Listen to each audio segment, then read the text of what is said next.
واش الخوت واش العائله الجميله. قبل ما نبداو بغيت نشكركم على التفاعل ديالكم في الفيديو اللي فات. داكشي اللي عجبت لكم واحد الفيلم واعر وكنتمنى انه يعجبكم وما كرهتش انكم توصلوا لاكثر من 5000 لايك. واللي مازال مشترك في القناه يشترك في القنوات ديالنا بزوج. الهدف ديالنا هو 1,000,000 مشترك.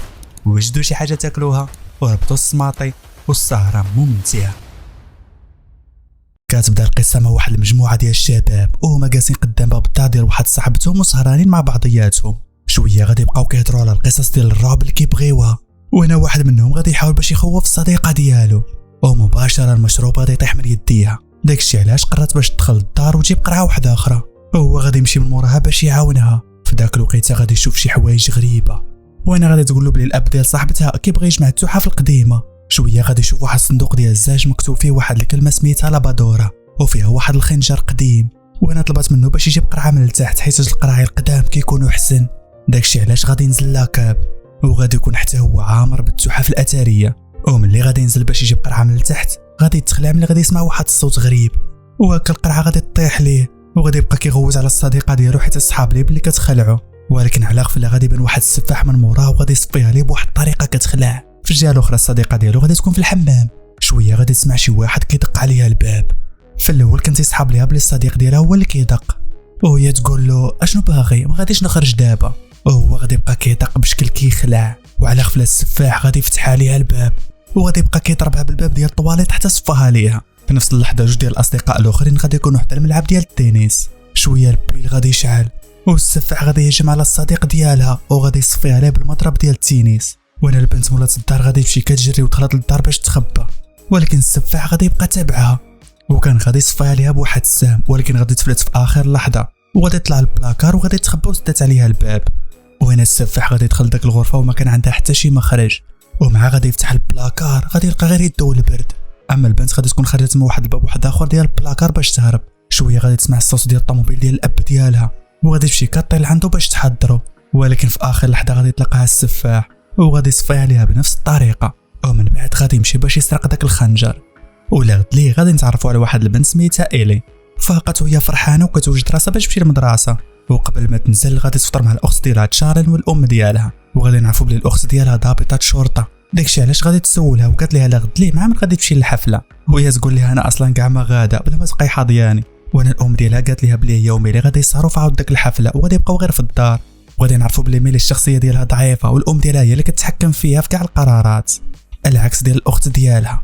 من بعد ميلي غادي يمشي للمدرسه وغادي يتلاقى مع الاصدقاء ديالها انتيم مايل وجوش، وغادي يكونوا مقلقين حيت ما باغاش تحضر معاهم داك الحفله بالليل. وقالوا ليها بوكر غادي يكون في الحفله، ايوا انت غادي تفلتيه. وكان بوكر هو الشخص اللي كانت معجبه به ولكن ما كانتش قادره تصارحه. وهنا غادي تحمس وقالت لهم غادي تفكر وغادي ترجع لهم القرار. وانا نايل غادي تقول ليها بلي انا عارفك ولكن مقلقه من بعد ما مات الاب ديالك وما قادراش نسايه، ولكن ما تخافيش حنا كنبغيوك وغادي نبقاو في جنبك. وملي غادي تمشي ميلي للقسم ديالها غادي تلقاها الزميله ديالها رايله اللي كانت مستفزه ومتنمره، وغادي تبقى كتنمر عليها بسبب الباسه اللي كان رخيص، ولكن ميلي ما قدراتش حتى تجاوبها.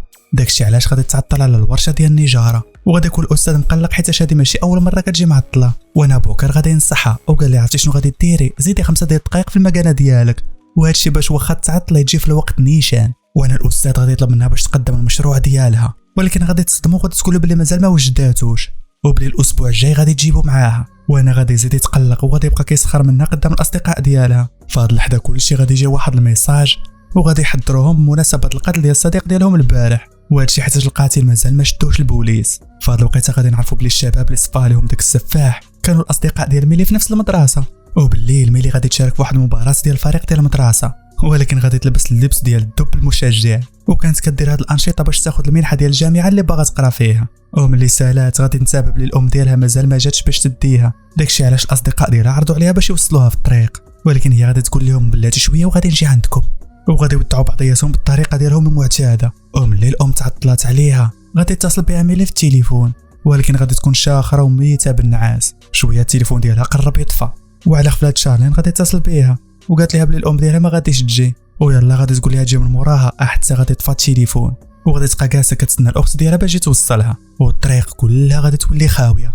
وعلى غفله غادي يبان السفاح هو واقف قبالتها من الشارع الاخر، وانا ميلي غادي تكون كتمنى ان داكشي اللي كتشوفو عينيها يكون غير خيال، ولكن على غفله السفاح غادي يبدا كيتحرك جهتها وكان هاز في يديه داك الخنجر. وانا بكثرة الخلعه غادي تهرب منه وغادي تحاول باش تجري، ولكن السفاح غادي يبقى تابعها حتى غادي تخبى في واحد الملعقه قديم باش ما يشوفهاش.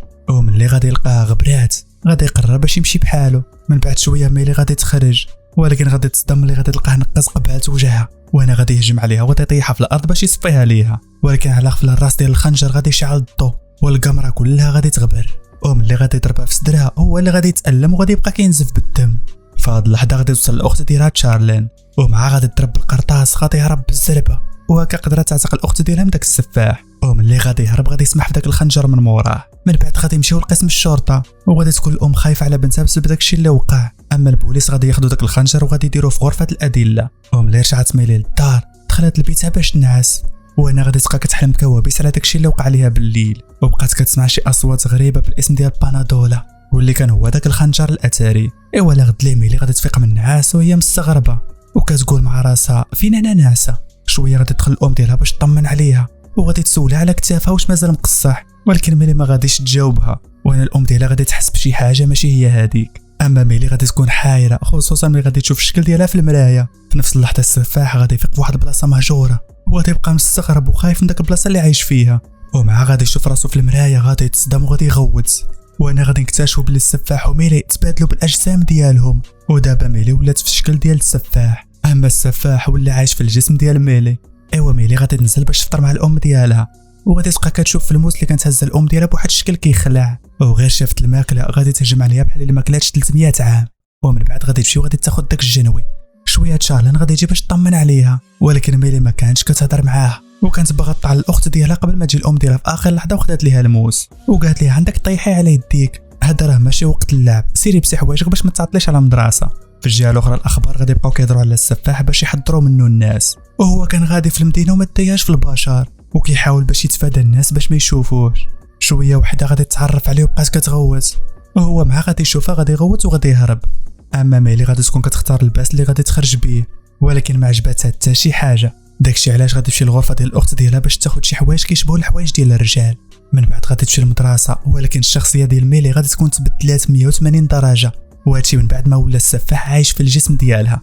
كلشي غادي يكون مستغرب من النسخه الجديده ديالها خصوصا الاصدقاء ديالها. وانا غادي تجي عندها رايلر وغادي تبقى كتنمر عليها كيف ما ديما، وسولاتها وقالت لها شنو وقع مع السفاح، وهادشي حيت شافت الوجه ديالو مشبوه في الاخبار. وانا ميلي غادي تقلق وطلبت منها باش تختار شي بلاصه خاويه يهضروا فيها الراس في الراس. في نفس الوقت السفاح اللي وسط منه الجسم ديال ميلي كان غادي وهارب وخايف لا شي واحد يشوفه، وغادي ينجح وغادي يوصل للمدرسه باش يتلاقى مايلا وجوش. اما رايلر غادي تكون متحمسه بزاف، ولكن ميلي غادي تبدا كتصرف تصرفات غريبه معاها. وانا رايلر غادي تخاف وحست بشي حاجه ماشي هي هذيك وطلبت منها باش تخليها تمشي للحمام. من بعد شويه رايلر غادي تسمع شي صوت غريب وغادي تخرج باش تشوف شنو واقع، وغادي تصدم اللي غادي تشوف السفاح كيتحمم قبعتها. وقبل ما تهرب غادي تخرج فيها ميلي، وكانت يصحاب ليها بلي غادي تحميها من السفاح، ولكن ميلي غادي تخشيها وسط الفريق وغادي تسد عليها الباب باش تموت وهي مجمده، وغادي تنقص ليها من درجه الحراره حتى نزلاتها تحت 300 من الصفر. فهاد اللحظه السفاح غادي يخرج وغادي يلقى الجهاز خدام، ومعاه غادي يفتح الباب وغادي تصدم اللي غادي يلقى لايرا تجمدات.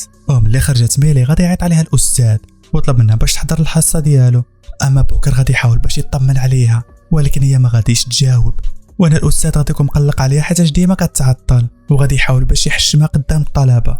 في الجهه الاخرى نايلا وجوش غادي يكونوا كيتسناو الصديقه ديالهم ميلي كيف ما كيديروا كل نهار، ولكن على غفله غادي يدخل عليهم السفاح. وانا كلهم غادي يخافوا وغادي يبقاو هاربين وما كانوش عارفين باللي هو صاحبتهم ميلي. ومعها غادي يوصل نايلا غادي تضربوا مباشره لفضل وراس المال، ولكن واخا هكا غادي يبقى تابعهم حتى غادي يوصلوا للكوزينه. وهنا غادي يبقاو كيضربوا باي حاجه جات في يديهم، شطابه بلاطو بلاكار باش ما كان. وهو غادي يحاول يقنعهم بلي هو ميلي صاحبتهم، ولكن حتى شي واحد فيهم غادي يتيقهم، وغادي يبقاو كيضربوا فيه حتى غادي يهجم عليهم وغادي يضربهم باش يسكتوا، وغادي ياكد لهم بلي هو ميلي وبلي ما جاش باش يصفيها ليهم، وغادي يدير لهم نفس الحركات ديال ميلي ملي كتشجع الفريق ديالها في الكره. وانا غادي يسولوه شنو هو الفيلم المفضل ديال ميلي، قال لهم اكيد هي كتفرج في سينفليكس، وكلهم غادي يسلموا عليه بنفس الطريقه اللي كيسلموا عليها مع ميلي. وانا غادي يصدموا من هذه الحقيقه وقال لهم غير تهدنوا وانا غادي نحكي لكم كل شيء بالتفصيل. من بعد غادي يعاود لهم داكشي اللي وقع خصوصا الموضوع ديال داك الخنجر السحري، وهذا الشيء حيت تسمع الكلمه ديال ميلاتولا هو ناعس. وانا جورج غادي يقلب على داك الاسم في الانترنت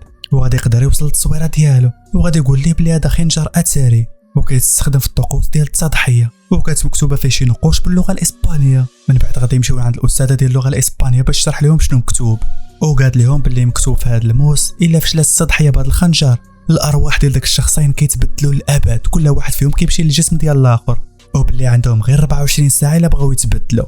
فهاد الوقيته ميلي غادي تمشي عند الاستاذ من بعد ما سالت الحصه، وغادي يكون مستغرب من التصرفات ديالها. شويه ميلي غادي تخدم المنشار، وكانت باينه بلي ناويه تصفيها للاستاذ، وبالفعل غادي تحاول باش تهجم عليه، ولكن الاستاذ غادي يتصدى ليها وغادي يرميها في الارض. واخا ملي كان وسط منها الروح ديال السفاح، ولكن الجسم ديال البنت كان ضعيف بزاف. داكشي علاش ملي هجمات عليه قبل ما يخرج غادي يزدحها في الحيط، وغادي يدافع على راسو، وغادي يبدا كيشتف عليها حتى بالحق. ولكن على غفله ملي غادي تختار نوفيس من الارض، ومباشره غادي تخشي ليه في الكادر، ومن بعد غادي تصفيها ليه وغادي تخرج. في الباب غادي تلقى جوج ديال الحراس دايزين، ولكن بطبيعه الحال ما غاديش يشكوا فيها، حتى شكون غادي يشك في هذا الوجه البريء. فهاد اللحظه غادي يوصل السفاح مع نايلا وجوش، وانا ميلي غادي تبقى كتغوت باش الحراس يجيو ويشدوه، وبالفعل غادي يبقاو تابعين السفاح، وكان تيسحب ليهم باللي ماشي هو ميلي. داكشي علاش غادي يركبوا بثلاثه بهم في الطوموبيل ديال جوش باش يهربوا. فهاد الوقيته الحراس غادي يبلغوا الدوريات ديال البوليس باش يتلاقاوه، وكانت من بيناتهم تشارلا الاخت ديال ميلي. وانا تشارلا غادي تتبعهم حيت كانت قريبه منهم، وانا نايلا طلبت من صاحبها باش يمشيو للمول، وغير غادي يبدل الاتجاه الطوموبيل ديال تشارلا غادي تكوانسه، اما هما غادي يدخلوا للمول باش يتلفوا وسط الزحام. من بعد غادي يديو السفاح وغادي يخبيوه البروفا ديال الحوايج، ونايلا قالت له وياك تخرج حتى نعيطوا ليك. من بعد شويه نايلا غادي تجيب له واحد الماسك باش يتنكر فيه، وغادي يخرجوا باش يوصلوا لعند ميلي في اسرع وقت. وانا جوش غادي يوريها واحد اللايف ديال واحد المجموعه ديال الاصدقاء ديالهم مع ميلي، وغادي يكونوا مقلقين حيتاش المدرسه لغات داك الحفله اللي كانوا غادي يديروا بالليل. داكشي علاش قرروا باش يديروا حفله خاصه بهم، ولكن ما كانوش عارفين فين غادي يحتفلوا. وانا ميلي اقترحت عليهم باش يديروا داك الحفله في المصنع القديم، وهادشي حتى شي واحد ما كيوصل لتما، وكلهم غادي تعجبهم الفكره وغادي يوافقوا بالزربه. وانا واحد منهم غادي يقيسها، وانا غادي تهددو بكل هدوء، وقالت له غادي نصفيها ليك، وقبل ما تمشي لبيت الرعب غادي تضحك البوكر باش يتبعها. وفي هاد اللحظه بثلاثه بهم غادي يوصلوا لتما، وغادي يبقاو كيشوفوا في الكاميرات ديال المراقبه من بعيد. وانا غادي يقشعوا بوكر وميلي هما داخلين لبيت الرعب. داكشي علاش غادي يتوزعوا بثلاثه بهم باش يحميوها قبل ما تصفيها ليه، وغادي يطلبوا من بوكر باش يقلب على ميلي باش يهضر معاها، وفي نفس الوقت الثانيين غادي يقلبوا عليها قبل ما تصفيها ليه. وعلى غفله ميلي غادي تبان من مور بوكر، وغادي تبقى كتسلت من موراه، وقبل ما تصفيها ليه غادي يبان السفاح وغادي يضربها للوجه، ومباشره غادي تفقد الوعي. وانا يا بوكر غادي يستغل الفرصه وغادي يهرب، ولكن خونا في الله غادي يتبعوا قبل ما يبلغ الشرطه، وغادي يضربوا حتى هو تفقد الوعي. من بعد شويه غادي يشوفوا ميلي وهي مربوطه في الكرسي، وبوكر كان دايخ من داك الضربه اللي جاتو في راسو، وغير غادي يفيق غادي يخاف ملي غادي يشوف السفاح قبالته. وانا غادي يطمنو وغادي يقول له ما تخافش انا راني ميلي، وميلي غادي تقول له راه غير كيكذب انا هي ميلي، خاصك تعتقلي منه.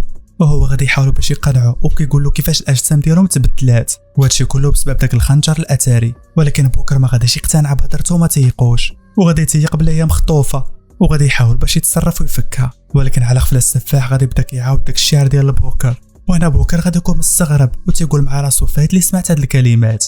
اما نايلا وجوش ما كانوا فاهمين حتى شي حاجه. شويه غادي تسول بوكر وقالت له شنو واقع، وهو يقول لها بلي هذه قبل 2 ديال السيمانات لقيت واحد الورقه في الشنطه ديالي مكتوب فيها نفس الابيات ديال هاد الشعر، وما كنتش عارف شكون مولاها. وانا غادي تبان ميلي على الحقيقه ديالها، وهادشي من بعد ما بوكر كشف بلي هي عايشه وسط الجسد ديال السفاح. وانا لايلا غادي تمشي باش تشد ليها فمها. من بعد غادي يتفقوا باش يمشيو ويجيبوا داك الخنجر من القسم، وهادشي باش السفاح يطعن به ميلي والاجسام ديالهم تبدل مره اخرى، وغادي يقرروا باش يخليو معاها جورج، وهادشي حتىش ما يقدروش يتحركوا بيها. وملي غادي يوصلوا لقسم الشرطه الدنيا غادي تكون كلها خاويه، وهادشي حتىش الدوريات كلهم خارجين لبرا. وهنا نايلا غادي تجيها واحد الخطه، دخلت مباشره عند تشالان وهي خايفه ومرعوبه، وقالت ليها بلي السفاح كان خاطفنا وبزز علينا باش نخرجوه بالطوموبيل، ودابا راه قدرات باش تهرب منه. وانا تشالان غادي تخرج باش تقلب عليه. في نفس اللحظه جورج كان تيتفرج في التلفازه وكان رد البال على ميلي، ولكن شويه غادي يدخل الكوزينه باش يجيب ما ياكل. وملي غادي يخرج غادي يتصدم ملي غادي يلقى الام ديالو وصلت للدار، واخا هو كان كيتسناها ما غادي توصل حتى لغد ليه. وبلي الام شافت ميلي مربوطه غادي تصدم، هو غادي يشرح ليها هو متردد بلي غير كيمثلوا واحد المشهد وكيتدربوا عليه، ولكن ميلي غادي تبقى كتلمح ليها براسها بلي هي مخطوفه. وانا الام ما غاديش تقتنع بهضرته وغادي تجيب الموس باش تفك ليها يديها، ولكن ميلي فهاد اللحظه كانت ما بقى ليها والو تفك يديها لراسها، وغير قربات ليها الام غادي تضربها ميلي وغادي تاخذ ليها الموس وحاولت باش تصفيها ليهم بزوج. وانا غادي يمشيو كيجريو وغادي يسدوا عليهم الباب في اخر لحظه، واخا هكاك ميلي ما غاديش تسمح فيهم. فهاد الوقيته نايلا غادي تحاول باش تجيب داك الخنجر، وهنا جورج غادي يتصل بها وقال لها تقينا، ولكن ميلي ما كانش قادره تتصرف بسبب الجسم ديالها الضعيف. فهاد اللحظه تشالن غادي ترجع من برا وغادي تاكد باللي شي حاجه ماشي هي هذيك، وانا نايله غادي تكون خايفه وهي كتهضر معاها، وانا طلبت منها باش تهز يديها الفوق وغادي تكتشف باللي هي سرقات السلاح ديال الجريمه. في الجهه الاخرى بوكر غادي يكون تيهضر مع السفاح في الطوموبيل وغادي تصدموا ملي غادي يشوفوا ميلي داخله المركز ديال الشرطه، وانا تشالن غادي تطمن عليها وميلي غادي تتعامل بشكل طبيعي باش ما تلفتش الانتباه ديالها، وغير السفاح غادي يدخل تشالن غادي تبقى كضربو بالقرطاس، وانا ميلي غادي تاخذ الخنجر وغادي تهرب بالزربه باش تهرب الطوموبيل ديال البوليس. في نفس اللحظه تشالن غادي تهدد السفاح باش ما يتحركش وخلاته يدخل الحبس بلا ما تعرف بلي هو الاخت ديالها ميلي، وغير غادي يدخل بوكر لقسم الشرطه السفاح غادي يلتفت وغادي يضربها وغادي يحاول باش يهرب وغادي يحبسها وغادي ياكد ليها بلي غادي يشرح ليها كل شيء من بعد. في الجهه الاخرى في المصنع المهجور الحفله غادي تكون خدامه وكانت ميلي تما كتفكر كيفاش غادي تصفيها للضحايا ديالها. شويه غادي تلاقى هنا في الشاب اللي اتفق معها على داك الحفله وغادي يقول لها بلي هاد الليله ما غاديش يخليها تمشي من بين يديه. اما الاصدقاء ديالها حفظ اللحظه غادي يكونوا وصلوا للمصنع وغادي يتفقوا باش يساليو هذا الموضوع دابا، وغادي يفكروا بوكر باللي بقات غير 13 دقيقه وغادي يتسالى الوقت وغادي يعطيه المكانه باش يحسب الوقت. من بعد ميلي غادي يمشي مع داك الشاب وغادي تكتشف بلي جايب معاه جوج ديال صحابو وكيحاولوا باش يتعداو عليها وما كانوش عارفين الحقيقه ديالها بلي هي السفاح. داكشي علاش غادي تاخذ منهم واحد القرعه ديال الويسكي وغادي تهجم عليهم بزوج، وانا الشاب اللي بقى غادي يضربها وغادي يوعدها بلي غادي يصفيها ليها، ولكن هي غادي تاخذ المنشار ديال الضو وغادي تقطعو من الوسط. في نفس اللحظه السفاح غادي يتحرك بالماسك باش شي واحد ما يشك فيه وغادي يقرروا باش يتوزعوا مع بعضياتهم، وانا جوش غادي يسول واحد الصديق ديالو على ميلي وغادي يقول له بلي شافها قبيله وغادي يديه باش يوصلوا لعندها. وملي غادي يوصل السفاح وبوكر لداك البلاصه اللي كانوا فيها الطلبه غادي يتصدموا من داك المنظر، اما جوش والزميل ديالو غادي يوصلوا للبلاصه اللي كانت مخبيه فيها ميلي، وهنا غادي يبان بلي هذاك غير فخ، وانا ميلي غادي تصفيها لداك الشاب بطريقه بشعه. ولكن في هذه اللحظه السفاح غادي يوصل وغادي يطلب من جوش باش يهرب وهادشي باش يسالي الموضوع بنفسه، وانا ميلي غادي تكون كاسه وكتسناه وغادي تهجم عليه باش تصفيها ليه، ولكن على غفله غادي يطيح من يديه هذاك الخنجر. في هاد الوقيته جوش غادي يبلغ الاصدقاء ديالو بداكشي اللي واقع لداخل، ولكن الحراس غادي يشوفوه وغادي يقرروا باش يفرقوا الناس باش كلشي يهرب.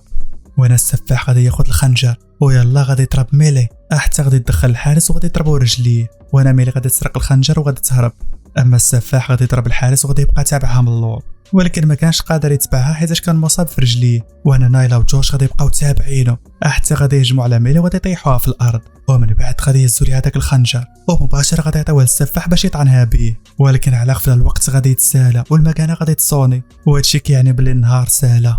وانا كلهم غادي يتصدموا حيت الاجسام ديالهم غادي تبقى عالقه الوقت كامل، وانا ملي اللي كان عايش وسط منها السفاح غادي تكون فرحانه وكتضحك، ولكن على غفله السفاح غادي تفكر نصيحه ديال بوكر اللي قالها له شحال هادي، وغادي تفكر باللي قال لها زيدي 5 ديال الدقائق في المكانه ديالك حيت انتي ديما كتعطلي، وهادشي كيعني باللي مازال لهم 5 ديال الدقائق اللي زادت، وهادشي كيعني باللي النهار مازال ما تسالاش. وانا غادي يقرب منها باش يطعن ميلي ومباشره القمر غادي يغبر وميلي غادي تألم داك الضربه، ومن بعد لحظات غادي تفيق بحال ما وقعت ليها حتى شي حاجه وغادي ترجع للطبيعه ديالها مره اخرى. وفي هاد الوقيته غادي يوصلوا جوج من افراد الشرطه وقبل ما يهرب السفاح غادي يبقاو كيضربوه بالقرطاس ومباشره غادي يصفيوها ليه. من بعد شويه غادي توصل الاسعاف والطوموبيلات ديال البوليس وكلهم غادي يكونوا فرحانين حيت هربوا من داك السفاح. من بعد بوكر غادي يطمن على ليلي وغادي يقول لها بلي هو معجب بالشعر ديالها، وانا ميلي غادي تشكرو حيت وقف في جنبها واخا هو خاطر بحياته على قبلها. في نفس الوقت الطوموبيل ديال الاسعاف غادي تكون تاهي السفاح للسبيطار وكانت الحاله ديالو خطيره، اما ميلي غادي ترجع لدارها باش تعيش حياتها طبيعيه مع اختها والام ديالها. ومن بعد شويه غادي تمشي للغرفه ديالها باش تنعس،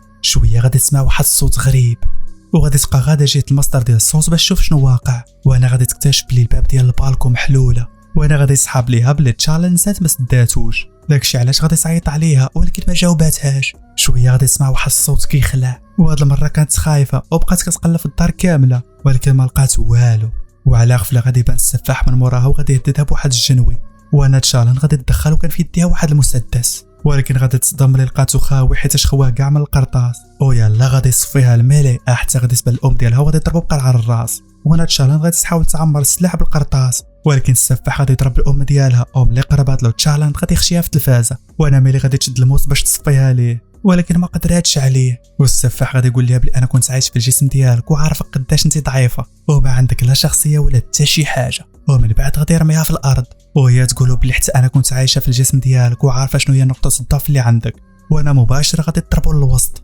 وغادي يتحاموا فيه هي والام ديالها واختها، ومن بعد غادي تطعنوا وغادي تصفيها ليه، وهكا كيتسالى الفيلم.